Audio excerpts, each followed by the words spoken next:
We're taking a peek into geek culture and sharing our top 10 fandom favorites. Let Your Geek Sideshow presents Geek Culture Countdown.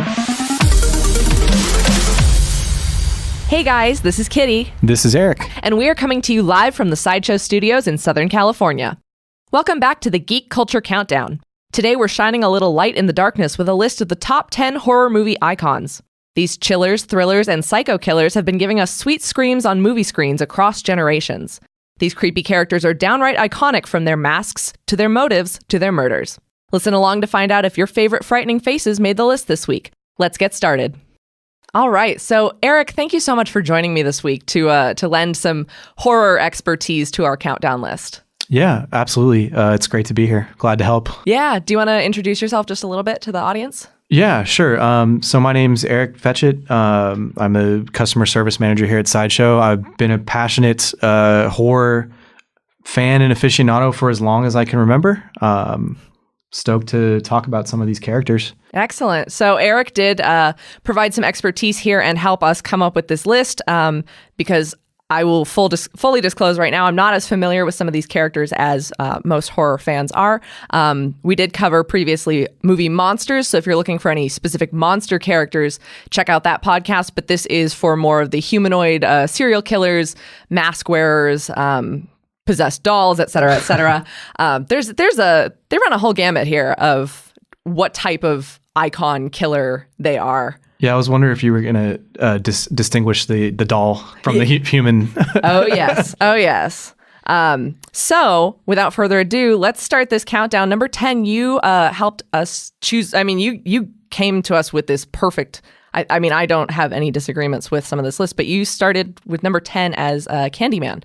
So, do you want to explain a little bit about that? Sure. So, this is sort of my personal list. I realized we might have some. There's probably a few that some folks might think should be on this list. So apologize in advance if your favorite icon isn't on this list. There's always some that get left off, and I'm sure we'll hear about it. But I think so. Number 10, we have Candyman, which I think is a pretty underrated character and property, but he's absolutely iconic. And the whole backstory of that character, which you find out about in the sequel, where he's on a plantation and he has to do this portrait of this gal, and there's a romance, and it's just a really good backstory, and he's just such a scary character. And the whole idea of looking into a mirror and repeating the name 3 times, and then he shows up and comes to get you is just frightening. And Tony Todd, who plays Candyman and the original film, the sequel, and then the third film, is just, his performances are just amazing. They're iconic. So I really wanted to include that character on this list because I don't think he gets enough props. And there's a Jordan Peele produced sequel or remake coming out next year. Yeah, I pulled up a little information on that. So that one actually does have a release date already. It's planned for June 12th, 2020. Nia DaCosta will be directing from a screenplay by Peele and Wynn Rosenfeld. And there's casting news that from Aquaman, Yahya Abdul-Mateen II was reportedly cast, but I was doing some digging, and some people said, oh, he's going to be Candyman, and then some people associated with the film were like, not exactly, but we don't want to say what we're going to do in that film to spoil it, but I do believe he's still associated with the cast. This is actually a character, I've never seen the film, but I'm really into like movie makeup and effects and stuff, and so sometimes I'll go down the YouTube rabbit hole of watching effects or behind the scenes stuff. But I have apophobia. And so and that's the fear of bees. And so seeing that he was covered in bees for some of those shots, I was just like, I backed the hell out of there, because that was scary enough for me. And I'm sure the whole idea of standing in front of a mirror and repeating names, that's also another thing that I'm like, I never want to chance it. So he was a character I was only tangentially familiar with because I want to go nowhere near.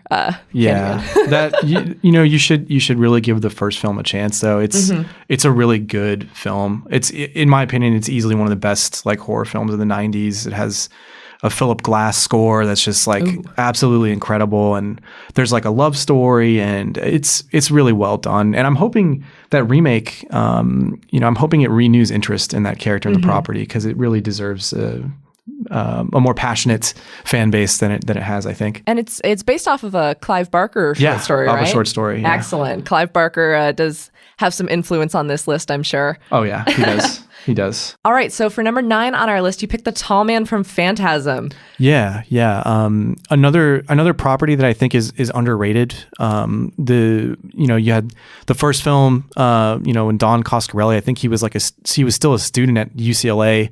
And it was like this little no budget movie, and people saw it, and it sort of spawned a franchise. And the Tall Man, who's played by Angus Scrimm in every film in the franchise. What a name! Yeah, it's one of the rare instances where someone played the same actor played the character through the whole franchise, and he's just the look of that character. He's just this frightening, tall guy with little goblins running around, like pulling bodies out of the cemetery and extracting. It doesn't even make any sense, but just his presence in those films is just so strong, and to me is iconic, even though it's sort of a lesser known property. Yeah, and what a way to really cement the iconicness of a character, especially because some of these guys wear masks or are easily people can slip into the makeup to have someone else do it in a subsequent film, but to have a character who, from what I know of him, he really does rely a lot on like facial expression and like certain looks he gives, and to have it be the same actor throughout is really important, I think, for the character's presence. I'm going to call out Ricky because I know that's one of Ricky's all-time favorites. I was going to bring that up. I'm glad that you did. Yeah, I think Ricky would be really disappointed if we didn't include him on this list. I'm sure he's disappointed we didn't include him higher on the list, but we do what we can on this podcast. Yeah. So that's really cool. So number 8 on our list is Leatherface from the Texas Chainsaw Massacre. I only really know him from the PF we did, but I do know that he's in a family of other kind of cannibalistic killers, but he seems to be not under the thumb of his family, but sometimes he's not acting of his own, like, I'm the mastermind here. He's kind of doing things as part of the family unit. Yeah, I would say that's valid. I actually, not to go too much on the product, I love that PF. That's one of my favorite statues that we ever did. Leatherface isn't necessarily my favorite character or property in terms of horror, but the statue, I have one. I love it. The details on it are wonderful. It really came out great.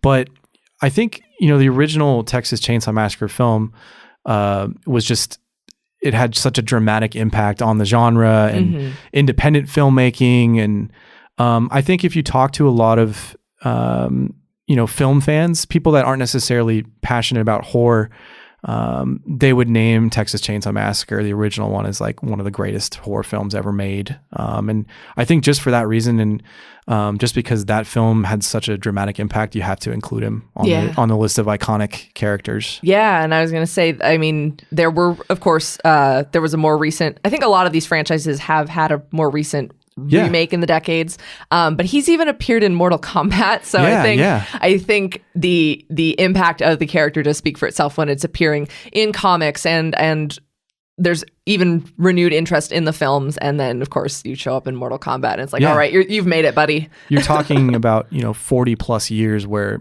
he's relevant enough to be in one of the Mortal Kombat games as a downloadable character, and they had a remake and like a prequel to the remake, and then they did a more recent sequel, and then there was another prequel they did a couple of years ago. It's just, I think that's a testament to the impact and the popularity of the character. Yeah, for sure. So number 7 on our list is Ash Williams from The Evil Dead, created by Sam Raimi and portrayed by Bruce Campbell. Yeah, that is, I mean, iconic for his chin and his chainsaw, I would say.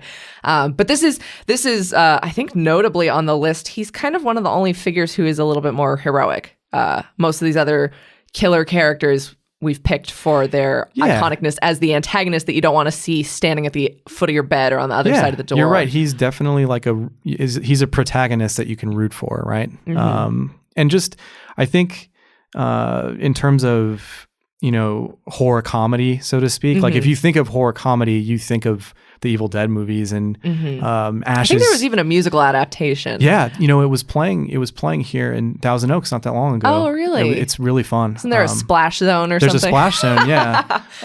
It's a lot of fun. But I think, Ash is really the face of that franchise. And when you, like I was saying, when you think of horror and comedy together, like that's what you think of. And, they had the Ash versus Evil Dead series on Starz, which unfortunately got canceled after the third season, but that was a really, solid contemporary entry in that franchise. And there's rumors that he might be appearing as DLC in Mortal Kombat as well. Really? So, Oh my goodness. What is it with Mortal Kombat and these guys? I think there's just a natural, like if you look at the Mortal Kombat games, like horror icons or horror characters fit like perfectly into that. Those fatalities. Yes, right? It's an easy property to get those guys involved. And I think a lot of people that are fans of that game are also, horror fans. So Yeah. And I know I worked in a comic book store and I remember there were a lot of Army of the Dead, Evil Dead kind of comics going on. And then in 2013, Empire Magazine actually ranked him as the greatest horror movie character of all time. I don't know if that's changed in the recent years because, it's been quite a few years since 2013. But he does continually pop up in rankings for greatest movie characters and horror characters in general. So I think having a strong protagonist who isn't, because we have the final girls and then we've got like the people who like everyone who fights back, but I think he seems like a more proactive character in that universe. For sure. That's awesome. He's kind of a buffoon as well, but that's why we love him, right? Yeah. Honestly, everyone likes to think they'd be like suave and debonair and like have a one line comeback for the killer, but honestly, I think stupidity is the way that most people would react to those world-ending apocalyptic situations. He's an everyman, so he's sort of relatable in that sense as well, right? Yeah. Works at S-Mart, just trying to go to the cabin with his girlfriend, have a nice weekend, and then he's got to, fight the undead. So like you do. Yeah. All right, so number 6 on our list is Pennywise from It, or I guess it would also be It, but Pennywise the Clown specifically because it does take many forms throughout.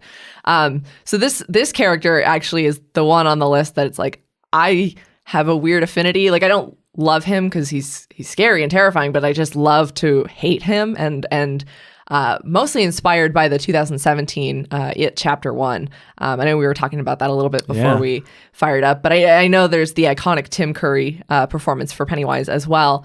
But there's just something so gross about Bill Skarsgård's version because you kind of think like, yes, clowns are terrifying, but also they're supposed to represent something sort of friendly. Like they're supposed to be friendly. They never seem like they are, but Bill Skarsgård's version just comes out the gate with the cracked skin and the fangs and just immediately looking terrifying and being that clown that you are supposed to be immediately afraid of, but he still manages to lure the children in, especially poor Georgie. Yeah. But wow. I'm not as familiar with the Tim Curry version, but I loved the first film and I'm so excited for the second. Me too. I completely agree. And I thought you really put that nicely. I'm excited for Chapter 2.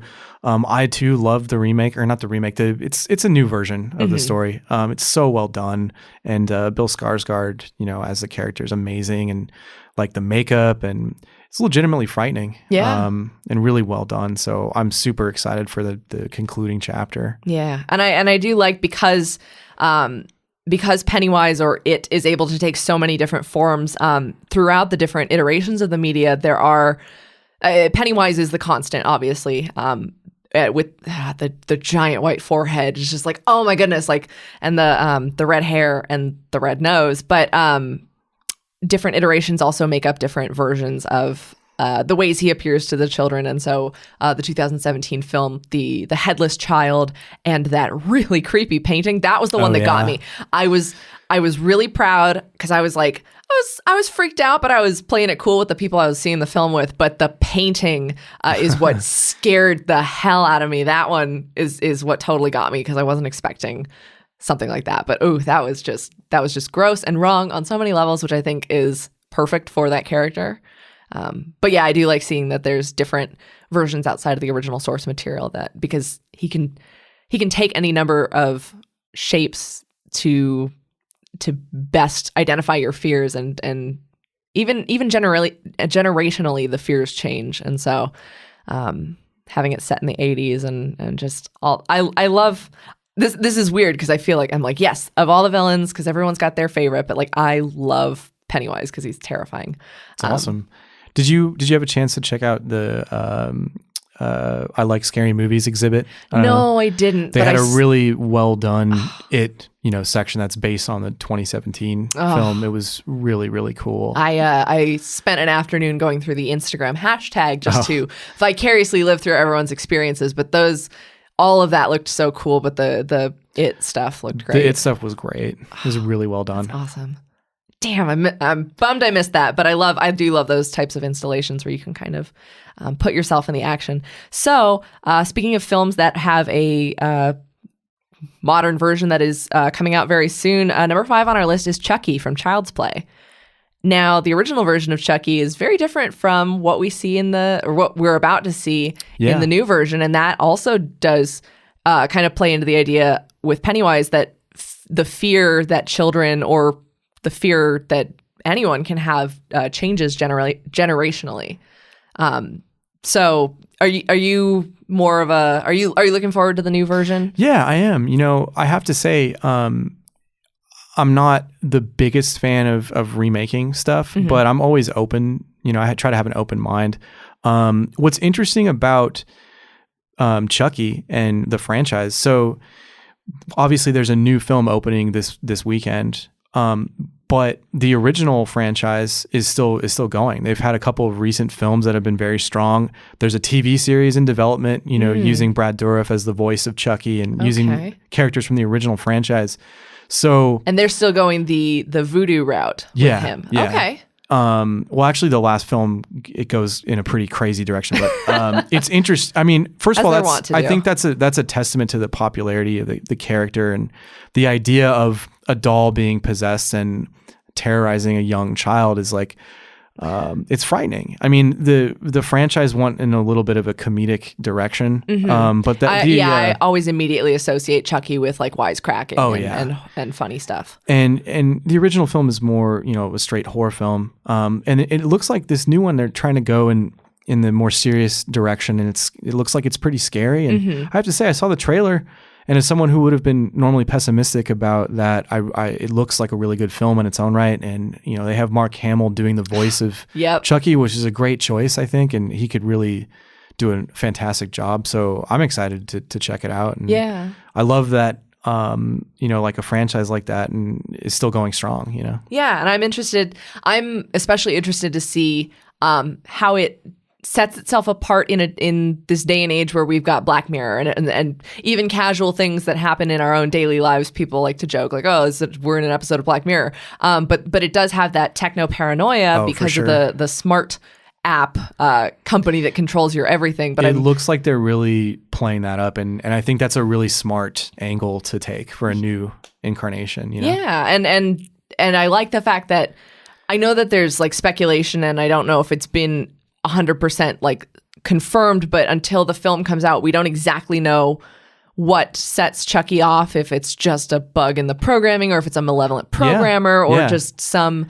happenstance of that. But it makes you wonder, like, are they going to go the serial killer route like they did with Charles Lee Ray in the original, film and the franchise, or are they, like you said, a malevolent program? There's a lot of things they could do that are different and interesting. So and they haven't spoiled that in any of the marketing materials from what I've seen. So, and I'm always just interested also to see what ways they step up the effects and stuff. And so I did watch a behind the scenes featurette, and while some of Chucky is augmented with CGI, a lot of it is practical puppet effects, and I just think that's always fantastic to see. And I think as with Pennywise, it's fun to see these films from the eyes of the child who's like, no, like my doll is talking and it's going to kill me. And the parents are probably like, hey, that's not what's going to happen. Because I mean, even I remember as a child, turning off the hallway light, I would run as fast as I could down the hallway because I was 100% sure there was like a monster. But my mom was always like, no, there's nothing at the end of the hall. And so it's like, it's that feeling of we're put back in the situation with the child who they're like, no, this is really happening. And we see and believe it, but the people around them. That's something I think everyone can relate to because you've been in that situation. Yeah. Oh, that'll be fun. I'm looking forward to seeing how Child's Play shapes up. So number 4 on our list is Pinhead from Hellraiser. Now, when I think of Pinhead, I always think of you because that seems to be one of that. It seems to be one of your. It brings me like, a lot of joy that that you feel that way. Yeah. Wow. How do I even begin with Pinhead? I think what's interesting about Pinhead. So when the original Hellraiser came out in 1987, Pinhead specifically was so different than your typical like 80s horror villain, right? He's like this super articulate kind of guy. You find out exactly in my notes. I was like, he is articulate and intelligent. He's highly intelligent. You find out a little bit later in the franchise that he was once human as well. Captain Elliot Spencer. But I think what's really interesting about him is the sort of, I guess, dichotomy between him being this otherworldly demon who's like really evil, but also being this highly intelligent, articulate, guy and sort of graceful as well. So there's this like clash between beauty and just like horror that I think is it's so Clive Barker, but it's so like interesting. And I was going to say, we got the Clive Barker back in here. Got me about that franchise and that character is that balance, like, angel to demon to some, angel to others, right? That balance is fascinating to me. And, Doug Bradley, plays him in the vast majority of the franchise. And, his performances are always so amazing. And that character has a lot of presence. Like in a lot of those films, he's not on the screen for that much time, but every time he is, or anytime the Cenobites are on the screen, like it's super impactful and you feel it.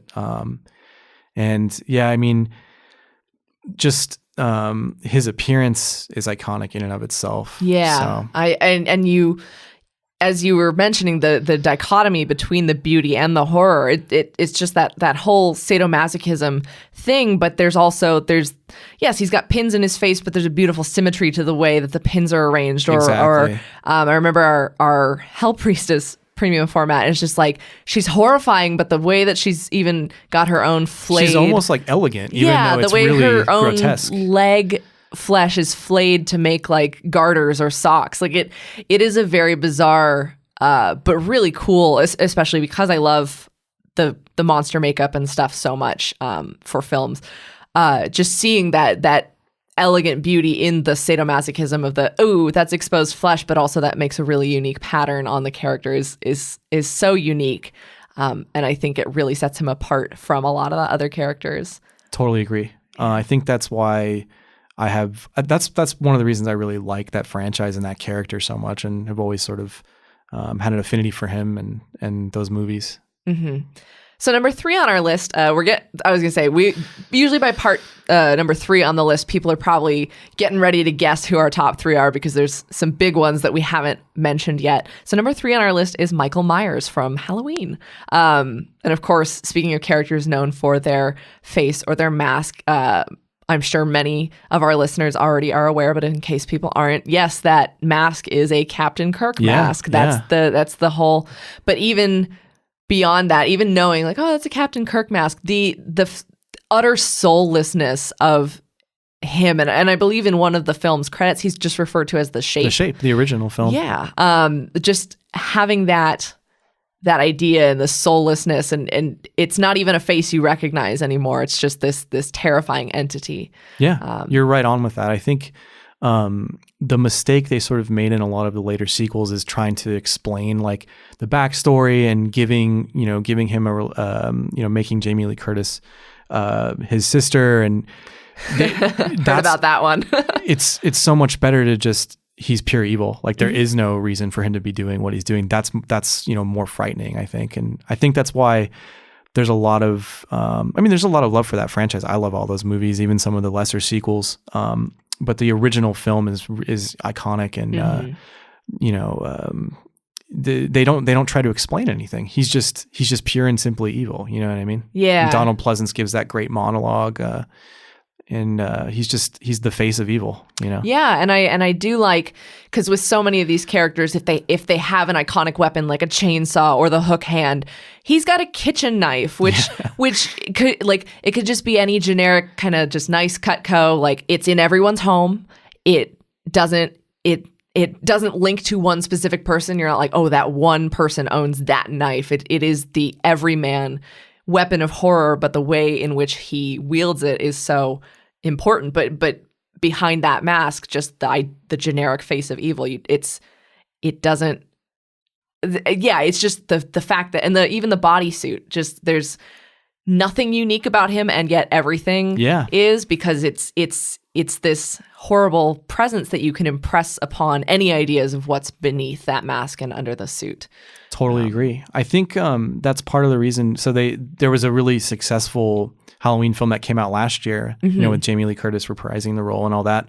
And I think part of the reason why it was really well done, and it was, really successful, and I think we're going to get more sequels, but they went back to basics. They didn't try to explain like a reason for him to be doing what he's doing. They made it almost, because I don't know the chronology of the films, but they made it almost a direct sequel to the original. That film ignored all the other sequels except the original film. It was a direct sequel to the original film. Okay, that's really cool. Yeah, so I think they took the right approach, and I think that's part of the reason why it was so successful. It got back to what people really liked about the original film. Well, great.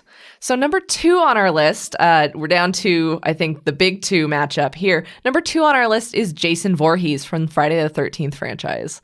So I don't know a whole ton about him. I actually did an article about his most iconic weapons, which are a number of them. I bet that was a fun one for you to write. Oh my goodness. The syringe. My personal favorite is the one that I think is the most like over the top kill, which I think was Jason X, was the cryogenic freeze. Yes. And it's like, that's enough Jason to kill X. Someone, but then you got to smash their face on the countertop. Just like, to go the extra mile. Double tap. But it is cool because and correct me if I'm wrong, the first film, it's his mother, right? Yeah, that's super spoiler alert. Sorry, literally, guys. Yeah, it's spoiler alert for a film from 1980. But yeah, that's I was going to mention that. What's interesting is, so Jason in the original film, which is a seminal film, is really important, and is a good horror film. He wasn't even the killer until part 2, and then he didn't get the hockey mask, which everyone is familiar with now, until part 3. So and I think another interesting thing about Jason. So if you ask anyone, like, what's the first thing you think of when you see like a hockey mask or that style hockey mask, they're going to say Jason, right? And the very select few will say Casey Jones. And then you're like, no, you're wrong. He's like he's a horror icon for sure, but he's just a pop culture icon. Yeah. And he's had a huge impact in pop culture and is still relevant to this day. And I'm sure we haven't seen the last of Jason Voorhees. I'm sure we'll get, more films. I was going to say, I don't know if it's still the case anymore, but at a certain point when I was doing research for it, like I think there's 12 total films in the franchise right now. If you include Freddy versus Jason and the remake that they did in 2009, there's 12. So they could go for a 13th. The next one would be the 13th. Yeah. All right, then I think they would be sorely mistaken if they didn't take that opportunity. I'm sure someo's going to do something. They will. There's a rights issue currently that's impacted the franchise, but I think once they sort that out, there's no way there won't be another film. Oh yeah.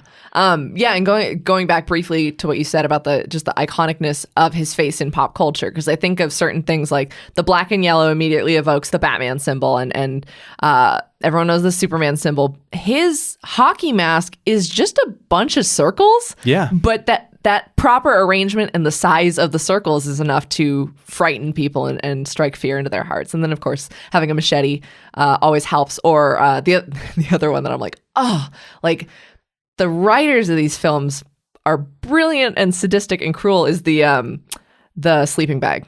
Oh, yeah. And there's that Friday the 13th game they came out with where like you can play as any number of the different versions of Jason. It's actually really well done. I love watching playthroughs of that. I'm too scared to actually jump in myself. But I'm too horrible to actually play I own it. I don't play it, but I like watching people play it. It's a lot of fun. And you know, that property, if you look at the history of it in terms of video games, like you have the original NES game they did for Friday the 13th, but that one's a hell of a lot to watch. Yeah, and it's difficult, and it didn't really get a proper game, and that game is really well done. It's super faithful to the whole franchise, and it's like a love letter to the franchise. Yeah. And like you were saying, they have the different iterations of Jason from different films, and it's really, really well done. And it's actually, if you do get a chance to play it, it is pretty fun if you get a good group of people to play it with. I would only do it with a group of people I trust, who then I can be mad at for killing me, but also be like, I totally respect you. It definitely captures the Friday the 13th experience really well. It gives you that feeling when you play it. Very cool. That's very cool. All right, so number one on our list is the one guy who we actually have mentioned him a few times in this podcast, but he hasn't had a presence until now. Number one on our list is Freddy Krueger. Yes, my favorite villain. I was going to say, what made him claw his way to the top on that one? I just think he, again, I know this is a list of horror icons, but he's a good example of a character that is huge in horror and genre, but also is a mainstream like pop culture icon, right? Mm-hmm. You ask people that aren't into horror films, probably people who haven't even seen a Nightmare on Elm Street film, they would recognize Freddy Krueger, or they would, if you said the name Freddy Krueger, they would know who he was. Mm-hmm. I know as a child, my first exposure to Freddy Krueger was actually the Simpsons Treehouse of Horror, where it was Groundskeeper Willie. Yeah. But that's perfect. It's and then like even now, because I admittedly have not seen a Nightmare on Elm Street film, and I should rectify that. But you should watch the original. The original is a legitimately good movie. It's really well done. It's scary though. And I know you frighten easily. I was going to say, and that's one of the ones where I've looked up some of the kills just because I was so morbidly curious. But I'm sure that doesn't ruin the whole experience. But even DC Comics, they're doing a horror series right now that's like a zombie thing called Deceased. But all their covers are based on these films, and they did one that was just so immediately iconic. Where it's the claws, but it's Poison Ivy, and it's if Pamela doesn't wake up screaming, she won't wake up at all. But like that's one of my favorite movie posters I think of all time as well. It's a great poster, which is so weird for a film that I haven't seen yet, but I feel like I definitely will. It's really after good. This. It's really good, and you have a really the protagonist, Nancy in that film is a really strong protagonist, and it just the whole idea of you fall asleep and you're dreaming and someone can get you in your dreams that's an amazing idea, right? And that everyone can relate to it. And that is when we are most helpless because you need to sleep. But because for all these other characters, you're awake and sure, some of them can mess with your subconscious while you are awake. But it is that period at which we are most vulnerable. We are the most trusting that nothing's going to happen while I have a nice recharge here. Exactly. Yeah. And he's also one of those characters that, from what I know of him, he has morphed into, like, there are some versions where he's a little more comedic. Oh, yeah. He went a lot more the wisecracking direction as the films went on. Mm-hmm. He had a little bit of that humor in the original, but it was much more subdued, whereas he sort of was putting on, wayfarers and, like, turning into a superhero in the fifth movie to off one of his victims. But he's just a highly entertaining amazing villain. Robert Englund, just absolutely amazing character actor who played Freddy in every, iteration except the remake. It's just an amazing franchise and iconic property. And I think for kids, like I was, born sort of in the late 80s, but I think if you were around in the 80s or 90s, like every kid was scared of Freddy Krueger. Every kid identified with him. He comes with his own helpful rhyme as well, and the little nursery rhymes from the films, and just he is. I mean, yeah, especially more so than most of these other guys, even though I haven't seen his film, I know so much about the lore of the character and the fact that he crossed over with Jason and they made remakes and he just continues to live on. Yeah. And he was on an episode of the Goldbergs last year too. Robert Englund came back and played Freddy Krueger. Yeah. Wow. Unfortunately, I haven't full seen makeup and all? Full makeup and everything. Wow. Yeah. And I think people were pretty stoked about that episode and it was popular. So that's a testament to the popularity of the character. And I hope we get more Nightmare on Elm Street in the future too. Yeah. The problem is Robert Englund's so iconic as the character. It's hard to put someone in that role. Jackie Earle Haley, who's a really amazing actor, he played Freddy in the remake and he did a great job, but it's just Robert Englund is so that character. It's hard to you can't it's hard to step into that role and really knock it out of the park. Yeah, and though it is an intense makeup job and you can hide people under the makeup, it's not as easy as a Captain Kirk mask or a hockey mask. They tried to do that in the second film. If you watch, there's an amazing documentary on the franchise. It's called Never Sleep Again, The Elm Street Legacy. There's a little section where they talk about that. So the producer, Bob Shea, was like, oh, we don't need to pay Robert Englund this money. Let's just put someone else in the makeup. And they realized right away, like, oh, this isn't going to work. And they went back and hired him. Yeah, so. What a way to find out. Yeah, and unfortunately, I think he's going to be infinitely terrifying as long as people need to fall asleep. And unfortunately, that's going to be for a long time. Yeah. All right. Well, thank you so much for joining me and helping lend some credence to this list. We're going to recap for the listeners real quick. But this was a solid and terrifying list. And I think I've got some homework to do now to catch up with some of these iconic characters after this podcast. Yeah, you should check out some of these movies. So, to recap our list, number 10 was Candyman, number 9 was The Tall Man, number 8 was Leatherface, number 7 was Ash Williams, number 6 was Pennywise, number 5 was Chucky, number 4 is Pinhead, number 3 is Michael Myers, number 2 is Jason Voorhees, and number 1 is Freddy Krueger. So, did we highlight your favorite horror film freaks? Or should we slash this list and start over? If we missed someone that you think should be on the list, be sure to check out our blog and send us your opinions at podcasts@sideshow.com. And that was our top 10 horror movie icons. Do you enjoy the Geek Culture Countdown? We are proud to bring you pop culture content completely ad-free, but that doesn't mean we don't need your support to help keep us going. Please take a moment to leave us a 5-star review on iTunes, Spotify, or your favorite podcasting platform and help spread the word about our podcast. We welcome fan feedback. Email us at podcasts@sideshow.com with your thoughts and suggestions for how we can make our shows even better. Plus, tune in for our other pop culture podcasts. See your favorite comic and film characters evolve across 2 generations in the bi-weekly Then and Now podcast. Hear exclusive interviews with celebrities and pop culture industry leaders as they let their geek side show in Look Who Showed Up. Then get all the latest pop culture news with our daily briefing, a 2-minute breakdown of all the biggest geek headlines perfect for your Alexa or Google News briefings. We wouldn't exist without your continued support. Thank you for listening, and don't forget to let your geek side show.